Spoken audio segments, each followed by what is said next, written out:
ನೋಡಿ, ವಿದೇಶದಲ್ಲಿ ರೋಡಿನಲ್ಲಿ ಮ್ಯೂಸಿಕ್ ಕೇಳುತ್ತೆ. ಹೇಗಂದರೆ ಗಾಡಿಯ ವೈಬ್ರೇಷನ್ಗೆ ಮ್ಯೂಸಿಕ್ ಕೇಳುತ್ತೆ. ಮತ್ತು ಅದೇ ಟೆಕ್ನಾಲಜಿಯನ್ನು ಬಳಸಿ ಈಗಾಗಲೇ ಮುಂಬೈಯಲ್ಲಿ ಕೂಡ ಅಂತಹ ರೋಡುಗಳನ್ನು ನಿರ್ಮಾಣ ಮಾಡಿದ್ದಾರೆ. ಮತ್ತು ಅನೇಕ ರಾಜ್ಯಗಳಲ್ಲಿ ರೋಡುಗಳು ಸರಿಯಾಗಿಲ್ಲ.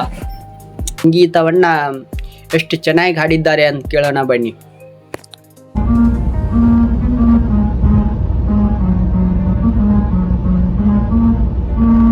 ಸಿದ್ದರಾಮಯ್ಯನ ನಿನ್ನ ನೆಂಬಿದೆ, ಜಗವೆಲ್ಲ ನಿನ್ನ ನೋಡಿ ನೆಂಬಿದೆ, ಈ ಮನವೆಲ್ಲ ಬಾಳ ನೊಂದಿದೆ, ಸಿದ್ದರಾಮಯ್ಯ ನೀ ನೋಡಬಾರದೆ.